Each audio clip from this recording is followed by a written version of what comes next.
আলহামদুলিল্লাহ আলহামদুলিল্লাহ। আসসালামু আলাইকুম। সবাই আশা করি ভালো আছেন। অনেকেই বলেন এই আস্তে আস্তে রিল্যাক্স।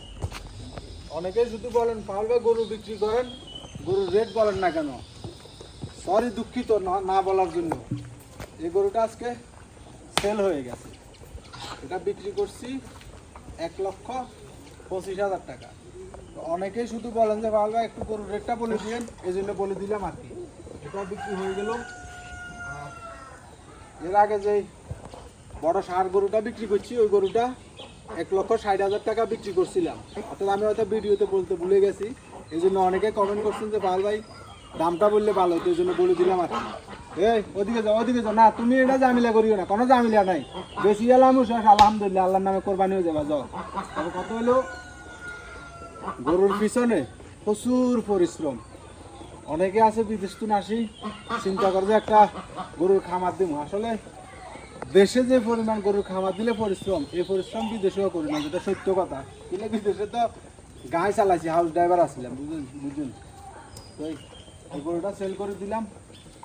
লাভ হয়েছে আলহামদুলিল্লাহ, একবার কমও না লাভ বেশিও না, যা হয়েছে মোটামুটি আমার হিসাবে।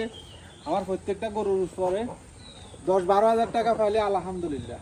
কারণ অতিরিক্ত লাভের আশায় দেখা যায় যে শেষে অনেকেই কান্নাকাটি করে, গরুর দাম কমে যাবে, প্রথমে দাম বেশি থাকে, এই জন্য অনেকে অনেক চিন্তা করে। তবে লাভ বেশির আশায় যদি গরু ধরে রাখেন, এটা আসলে হয়তো লাভ বেশি হইতে পারে, হয়তো লস হয়ে যেতে পারে। তা আমার লাভ লস এত টেনশন করতে ইচ্ছেন না। আমার কথা হলো গরুর জন্য টাকা 10,000 থাকলে আলহামদুলিল্লাহ। কারণ পরিশ্রম করছি, পরিশ্রমের টাকা ফাইলে সাচ্ছে।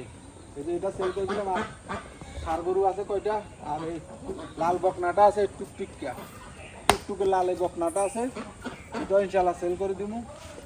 তো ওইখানে যে ষাঁড় গরুগুলো আছে, ষাঁড় গরু দেখা যায় যে রেটটা একটু বেশি থাকে, বকনা গরুর চাহিদাটা একটু বেশি থাকে। যেহেতু বকনা গরুর দাম কম থাকে, এই কারণে অনেকেই বকনা গরু খোঁজে। কারণ হচ্ছে বকনা গরুর দাম কম কিন্তু মাংস বেশি হইব। এটা হলো বকনা গরুর, এই জন্য মূলত বকনা গরুর জন্য মানুষে একটু ইয়া করে। এই গরুটার ভিতরে মাংস কত মনে হতে পারে একটু কমেন্ট করে জানাবেন, স্যার দেখি। তবে এটার ফ্যাটের ভিতরে তেমন বেশি খানা নাই, কারণ হলে আমি অন্য একটা কাজে দৌড়াদৌড়ি করতেছিলাম, এই কারণে এটার আজকে খানা দিতাম পারি না, এই মাত্র খানা দিছি গাল ভাই আনি। তো এই হলো অবস্থা আর কি।